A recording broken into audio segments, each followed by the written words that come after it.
A widowed rancher thought his wife died years ago, until twin girls walked in and called him Daddy. Wyoming Territory, late summer, 1887. The afternoon sun pressed down like a hot hand, smearing the prairie horizon in hues of brass and dust. Caleb Rourke stood by a leaning fence post, sleeves rolled to his elbows, hammer in hand. The wood was dry and cracked, stubborn beneath his grip. He wiped the sweat from his brow, turning slightly to fetch another nail, and froze. Two little girls stood at the edge of his property. They were no more than 4 or 5, dressed in sun-bleached cotton dresses, a size too large, with matching curls tangled around their cheeks. Barefoot, dust-covered, clutching a single faded satchel between them, and staring at him like they had seen a ghost. One of them stepped forward, chin trembling. "Are you our daddy?" Caleb didn't move. For a long second, even the wind forgot to blow. His heartbeat thudded once, twice, then roared like hooves in his ears. He stared at the girls, then slowly set the hammer down in the dirt. He crouched to their level, his voice low and steady, though his chest felt anything but. "What's your name, sweetheart?" The same girl replied, her voice a hush of breath. "Ellie, and that's June." She pointed at her sister, who gave a small, shy wave. Mama said, "If anything bad ever happened, we should find the man who smells like wood smoke and rides like thunder, the one from her dreams." Caleb's mouth went dry. The words hit deeper than he expected, too specific, too close to something he hadn't let himself feel in years. Wood smoke and thunder, that was what Annabelle used to say when he came home late from the range. Boots dusted, saddle creaking, the scent of the trail still clinging to his skin. He looked closer. Same high cheekbones, same little furrow between the brows when they looked serious. And then he saw it, dangling from a fraying string around Ellie's neck. A locket. His hand moved before his thoughts caught up. He touched it gently. "May I?" Ellie nodded. He opened the tiny brass shell with calloused fingers. Inside, on the left, was a pressed wildflower. On the right, a name etched in delicate cursive, Annabelle. His breath left him. It couldn't be. She had died. 5 years ago. The fire on the passenger steamer from Missouri. He had buried what was left, identified only by the dress she was wearing when she boarded. That was the day the light had gone out of him. But here were pieces of her, standing before him, asking if he was their father. Caleb stood, then gently reached for the satchel the girls carried. "You must be tired." June nodded solemnly, stepping closer. He pushed the gate open wider. "Come on, let's get you out of this sun." They followed without hesitation, one on each side of him. Ellie slipped her small hand into his. He didn't flinch. Inside the cabin, Caleb poured water into a basin and brought out a tin of shortbread from the back pantry. The girls sat quietly at the table, watching him with wide eyes. As they ate, he moved to the corner of the room, pulled open an old drawer. Inside lay a faded photograph of Annabelle, tucked beneath the corner of his Bible. He stared at it, then at the girls. It wasn't just imagination. They had her eyes. The storm inside him built fast. Could it be? Had she lived? He sat down slowly across from them, voice hoarse. "Where's your mama now?" Ellie looked down at her lap. Her answer came soft. "She got sick. She told us to come here. She said this was where home was." Caleb swallowed hard. His gaze fell to the locket again. The fire hadn't taken everything. Something had been left behind. And now, it was sitting at his table, 2 sets of curious eyes watching him with hope. He leaned back, staring out the window. The wind picked up slightly, rustling the trees. Somewhere deep inside, something long buried shifted. Caleb Rourke, widowed and broken, felt the echo of a heartbeat he thought had died. And it was calling him back. The sun still hung high when Caleb returned the girls to the small house after lunch. His boots left faint prints in the worn wooden floor as he set down the basin in hot water, the smell of tea brewing faint behind him. Ellie and June sat quietly at a corner table, their fingers brushing at each other's cuffs, surveys of the unfamiliar place in their wide eyes. He filled a kettle from the stove, the hiss of steam interrupting the lull.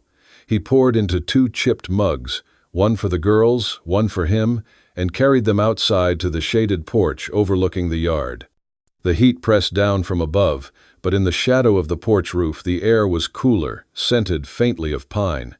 "Here," he said softly, handing each girl a mug. June accepted hers with small fingers. Ellie took hers, breathing the steam as though it whispered something she'd hidden. Caleb sat back. He said nothing. He watched them sip, their cheeks pinked in the warmth. The afternoon light slanted over the yard, shadows of cattle and fence posts, long and calm. He thought of Annabelle. Caleb's throat tightened. He studied the girls. Their eyes held a question and a hope. Suddenly, from the house behind them, the sound of a rope being pulled caught his ear. He turned, walking toward the barn's corral, where he kept his saddled mare. He gave her a stroke and reached to tie the reins to a post. As his fingers wrapped the leather, he caught a movement in the yard's corner. The girls stood, side by side, facing him. Ellie lifted 2 small fingers to her chest, index and middle, then to her forehead. June mirrored her, then both pointed toward him. Caleb froze. The coiled rope in his hand slackened. Sweat prickled his scalp. He remembered the sign. The 2 fingers to chest, then to brow, then pointing outward. He and Annabelle had done it once, twice. A silent way of saying, "I carry you in my heart, in my thoughts, and send you all my love." It was private, sentimental, a secret between them when words were too vulnerable to be spoken. A pulse hammered in Caleb's ears. He let the rope drop. He stared at Ellie and June. The girls giggled, a soft mirrored giggle, then dropped their fingers and resumed sipping tea. Ellie said softly, "Mama taught us." She looked at Caleb. She said, "If we ever get lost and find a man who feels like home, show him this." She made the gesture once more. Mama didn't say his name. She just said, if he saw it, he'd remember her. Caleb's breath caught. He closed his eyes, placed his hand over his face, dusty from the morning's work. He felt the urge to weep, not for himself, but for the chance he thought had ended. His wife living somewhere. Their children alive, and here. He opened his eyes. The girls watched him, their mugs half drunk now. He realized the tea had gone cold. He got up and stepped toward them. "What's your mama's name?" he asked quietly. "Annabelle," they said in unison, their voices small. Caleb's knees felt weak. He swallowed hard. He knelt again by the girls. "And how old are you?" he asked. "We're 4.5, June answered. 4.5, Ellie added, toes dragging in the dirt. Caleb nodded slowly. He took off his hat, sat on the wooden step, and laid it beside him. His heart hammered. For a decade he had buried the grief, the memory, the pain. But now something had cracked. In the air around him lay the faint scent of wood smoke, the same scent he recognized from nights on the range, when Annabelle would lean into him and breathe it in. He took Ellie's small hand, then June's, one each side, and pulled them gently onto his lap. He rested his arms around them. "I'm glad you found me," his voice deep but unsteady. "And I'm going to do whatever I can to keep you safe." They leaned into him, the afternoon sighing in the breeze, the porch boards warm under their feet. And though he would not admit it yet, the heart he thought dead had begun to beat again. The next morning broke soft over Gentry Ridge, painting the barn roof in hues of amber and rose. Caleb stood at the gate, watching his 2 unexpected guests, his daughters, splash their way through the dew-wet grass, chasing a chicken that wanted none of their affection. "Easy there," he called, his voice steady but warm. "Hen ain't gonna lay no eggs if you scare the feathers off her." Ellie turned mid-chase, giggling breathlessly, hair tousled by the wind. "She's real fast." "Faster than you?" Caleb asked. "No way," June shouted from behind the coop. It was barely mid-morning, but Caleb had already taught them how to gather the eggs, sweep the chicken feed, and even showed them the spot where the best raspberries grew wild at the edge of the fence line. By noon, he was setting up the old saddle on a gentle mare named Clover. The horse had not been ridden in months, but stood patient as the girls approached with wide eyes. "Ever been on a horse before?" Caleb asked. Ellie looked uncertain. June nodded with all the courage of a 4-year-old who didn't know what fear was. "You ride up front," he said to June. "I'll hold the reins with you." She beamed, and he lifted her into the saddle. He mounted behind her, arms around her slight frame, the reins firm in his grasp. The mare stepped off slow. The girls laughed as the horse plodded toward the low ridge behind the barn. He took them down to the river bend where the sun shimmered on the rocks, then back past the old orchard, the place where Annabelle used to pick apples barefoot.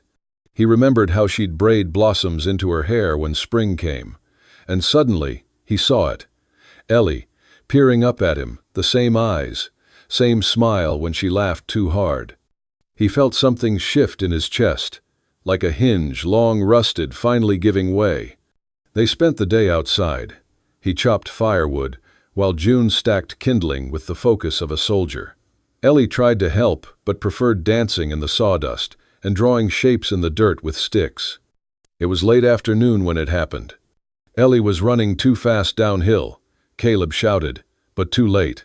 Her foot caught a root, and she tumbled hard onto the path. Dust flew. She cried out, sharp and sudden. Caleb dropped the axe and ran. She sat curled in the dirt, her knee torn open, blood streaking down her shin. Her lip trembled, but she didn't wail. She looked up at him as he knelt beside her, pulling a clean rag from his pocket. "You're okay," he said softly, trying to keep his hands from shaking. She winced as he dabbed the blood. He wrapped her knee with the rag, tight but gentle. "You're not mad?" she asked in a whisper, tears glimmering. Caleb looked at her then, really looked, freckles dancing across her nose, just like her mother's. "Never at you, darlin'," he said. His voice broke on the last word. "Never." She leaned into him, small arms wrapped around his neck. June came up behind, hugging them both. They stayed like that in the dirt for a long minute, 3 hearts beating in rhythm beneath the wide Wyoming sky. Later that night, when the girls were tucked into quilts on the couch and the fire in the hearth crackled low, Caleb sat by the window, turning an old tin cup in his hand. His eyes kept drifting to the girls, sleeping, safe, real. He did not know what tomorrow would bring, but as he stared into the orange glow of the fire, a thought crept in, unbidden but undeniable. What if she's out there? The heart he buried 5 years ago was beating again. And this time, it beat for more than just her memory. It beat for answers, for family, for love still waiting to be found. The morning Caleb rode into town, the wind was sharp with the scent of pine and distant rain. He hitched his horse outside the sheriff's office and stood for a long moment, hat low over his brow, before stepping inside. Sheriff Nolan looked up from his desk, surprised but not unkind. "Well, I'll be damned," he said. "Thought you'd turn to dust out there." Caleb didn't smile. "I need your help." Nolan leaned forward, his face tightening at Caleb's tone. "Talk to me." "There were 2 girls, twins. They showed up at my gate 3 days ago. Said their mama told them to find me. Said their mama's name was Annabelle." Nolan blinked, then straightened. "You sure?" Caleb pulled a small locket from his coat pocket and placed it on the desk. Inside, a tiny portrait of Annabelle stared back. They were wearing this. Nolan was silent a moment, then reached for a folder in the drawer behind him. "Few years back, there was a report from Montana, small clinic up near the border. Woman found injured after some kind of accident, burns, head trauma, didn't remember her name. Folks said she just appeared one day." Caleb's heart pounded. "You have the location?" Nolan nodded. "It's a long ride, but if it's her, it's worth every mile." 2 days later, Caleb reached the faded clapboard building of an old outpost clinic, now half converted into a homestead. The nurse, an older woman with sharp eyes and a slow drawl, nodded when he asked. "She stayed here nearly a year," she said. Didn't speak at first. Would wake up screaming, covered in sweat. Had nightmares so bad she'd claw the walls. Eventually, a family nearby took her in. Good people. Gave her a place to rest. Where? Caleb asked, already tightening his reins. The nurse pointed west. Hollow Brook Ranch, 3 miles that way. But she's been real sick lately. Might not remember a thing. Caleb didn't answer. He just rode. The ranch was small, nestled in a low valley framed by cottonwoods. He saw smoke from the chimney, a laundry line with dresses fluttering in the wind. A young boy sat on the porch, whittling. He looked up as Caleb approached. An older woman came out, wary but kind. "Can I help you?" "I'm looking for someone," Caleb said quietly, "a woman named Annabelle." The woman's expression shifted. "She's inside, weak from fever, been like that for days. Please, I just want to see her." Inside, the air smelled of lavender and ash. Caleb stepped into the dim room, and there she was, lying on a narrow bed, skin pale, chest rising shallowly. His breath caught. Her hair was shorter, her face thinner, but it was her. "Annabelle," he whispered. She stirred faintly. Her eyes opened, hazy and unfocused. She looked at him without recognition. "I'm sorry," she said hoarsely. Do I know you?" He swallowed, voice breaking. "Not anymore." She blinked. "Have we met?" He nodded. "Once, a long time ago." Outside, the door creaked. Caleb turned as the woman from earlier entered with a soft sigh. She never knew she had children, not until the girls showed up. They must have slipped away while we were tending the fire last week. Caleb's stomach turned. "They came looking for me. Thought she was dying." "She still might be," the woman said gently. Caleb sat by the bed, reaching out, but didn't touch her. He looked into the eyes that had once held all the world for him and saw nothing but shadows now. But he stayed, because something deep in his chest told him the light wasn't gone, just waiting. The days moved slow at Hollow Brook. The fever had passed, but Annabelle's strength was fragile, like petals soaked in rain. Caleb never asked to stay. He simply did, fixing fence posts, feeding chickens, drawing water before dawn, quietly present, like an old tree that had always been there. When asked who he was, he simply replied, "Caleb, a friend passing through." Annabelle watched him with cautious eyes. There was something familiar about the way he moved, how he tied a rope, how he stirred his tea without looking. But she said nothing, not yet. She did not trust easily. The world had frayed that instinct long ago. And now, with the children gone looking for someone she could not name, her fear sat in her throat like a stone. At night, she would lie awake, listening to him moving about outside the house, tending to chores no one asked him to. He never pried, never lingered too close. And that, somehow, made her more wary. But there were moments, small ones. Like the way he laid the mug down beside her one morning, not in front of her, but slightly to the left, just the way she used to prefer. Her hand paused mid-reach, puzzled by the comfort of the gesture. Or how, when her hair fell across her eyes as she chopped vegetables, he instinctively reached to tuck it behind her ear, then stopped, hand frozen in the air as if burned by memory. He turned away quickly, murmuring something about needing more firewood. At twilight, she saw him brushing one of the horses. The light hit him just so, and she stared longer than she meant to. That scent, leather, pine, and something warmer, washed over her like a forgotten song. One afternoon while folding laundry on the porch, Annabelle asked the older woman who had taken her in, "Why is he really here?" The woman just smiled. "You ask like you don't already know." Annabelle didn't answer. She only stared out at the pasture, heart drumming strange rhythms in her chest. That night, the air turned cold early. Caleb offered to sleep in the barn loft. Annabelle said nothing, but watched him climb the ladder with quiet eyes. Later, near midnight, the house stirred. Annabelle cried out in her sleep, thrashing beneath the quilt. Her voice rose, cracked, frantic, lost. No, the fire, Caleb."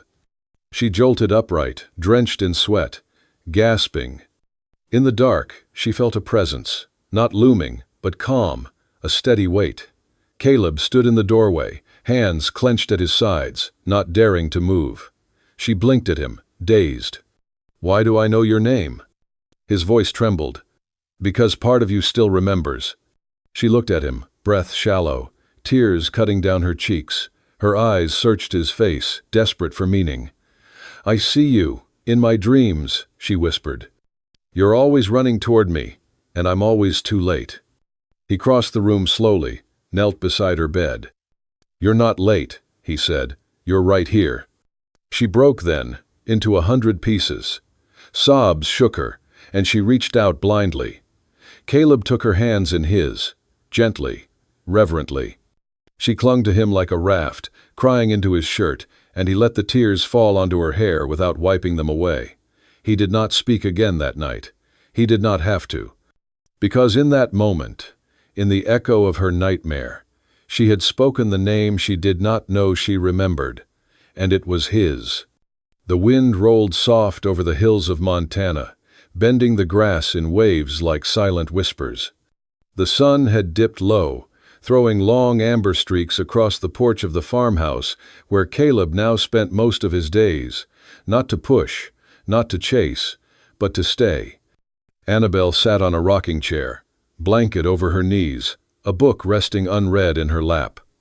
Her hair, no longer as neat, moved slightly in the breeze. Caleb, from the steps, glanced up at her, his hands busy carving the edge of a wooden frame. "You ever sit here before?" he asked gently, not expecting much. She looked out toward the barn, then toward the distant horizon, and shook her head. "Feels like I might have." "That counts," Caleb said, and kept carving. In the days since he had come to the farm, he never once told her the whole truth. Not yet. He only spoke in stories, little ones. Like the way she used to burn toast but insisted it tasted better that way. The time she chased a goat down the riverbank yelling words no lady would admit to knowing. How she once danced barefoot in a thunderstorm just because the thunder sounded lonely. Sometimes she smiled, sometimes she didn't, but she always listened. He would make her tea each evening, cinnamon and mint, just how she used to like it. He never asked if she remembered. He simply placed the cup on the railing beside her and sat down nearby. One afternoon, while dusting the old bookshelf in the hallway, Annabelle pulled out a slim, weathered volume. Inside was a pressed flower, long faded, and a line written in curling script. "When your hands forget, let your heart remember." Her breath caught. The handwriting was hers.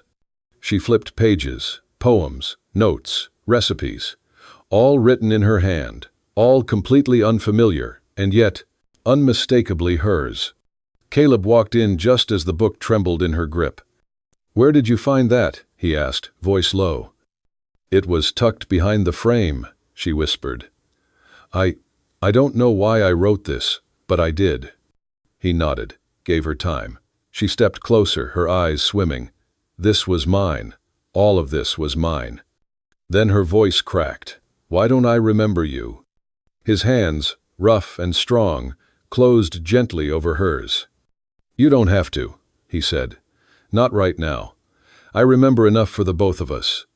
She looked up, and for the first time, there was no fear behind her gaze, only confusion, hope, and something deeper.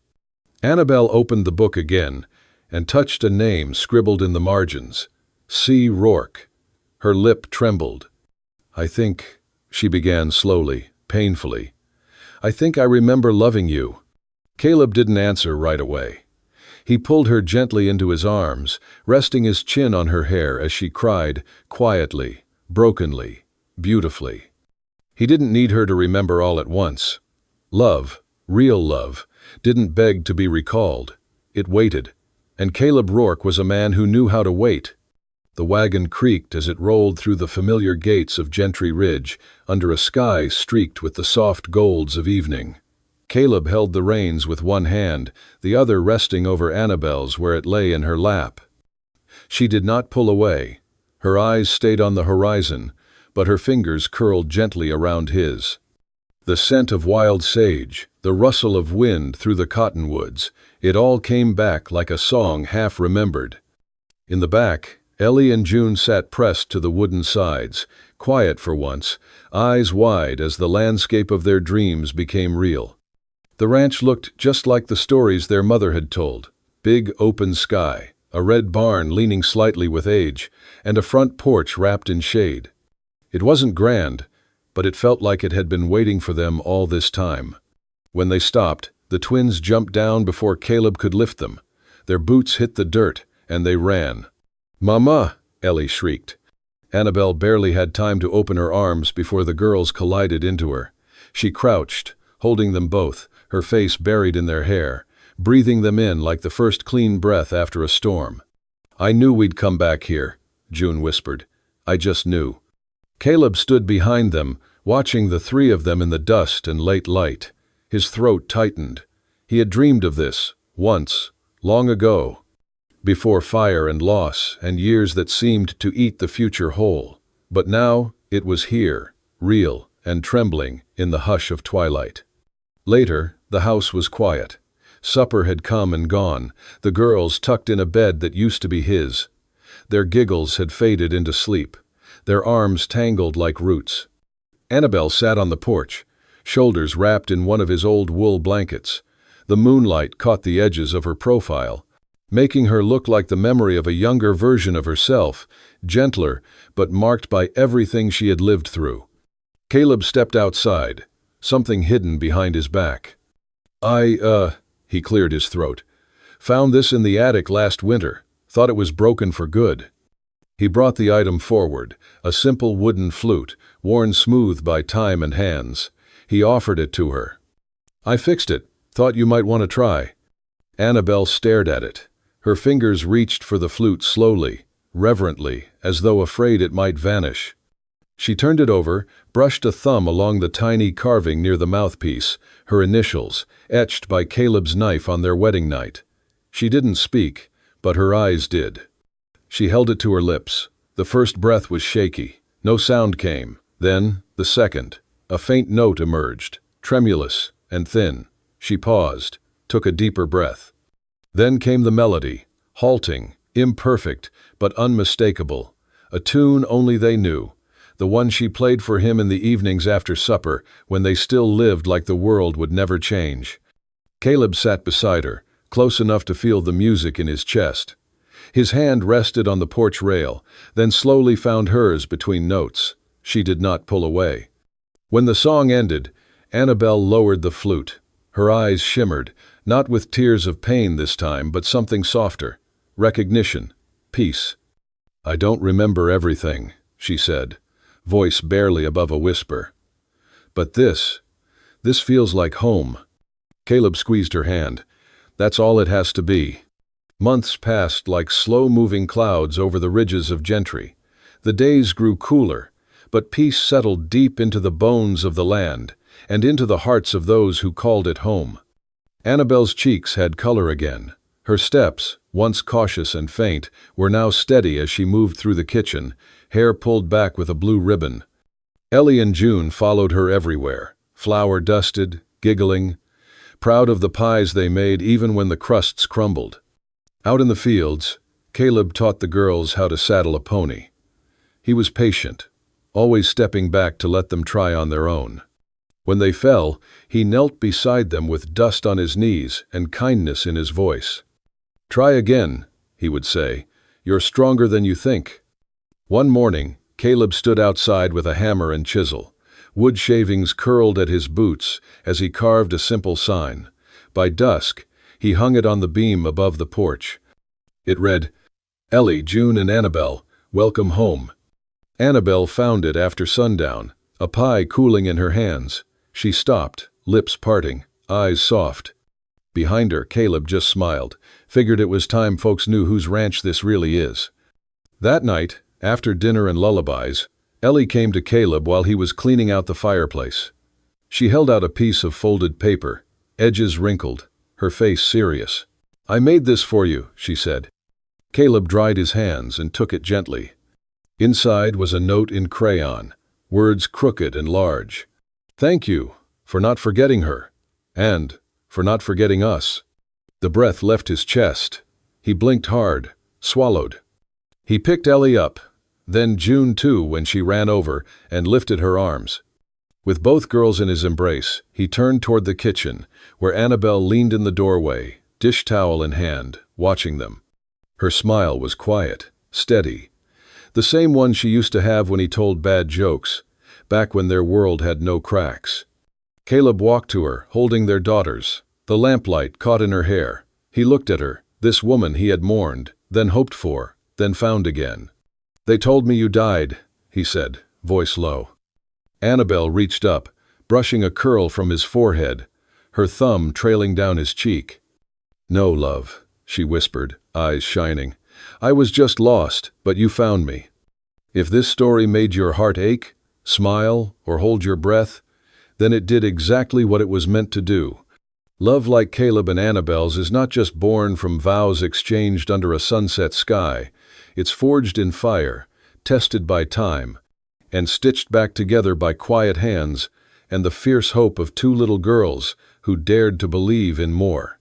It reminds us that family is not just a matter of blood, but of choosing one another, again and again, even after the world has torn everything apart. It is about the man who waited, the woman who found her way back, and the children who knew where home truly was. If you believe in second chances, in healing after loss, and in the kind of love that endures, even when memories fade, then Wild West Love Stories was made for you. So go ahead, hit that hype button, subscribe to the channel, and ring that bell, because out here, under open skies and quiet stars, love rides again, and we're just getting started.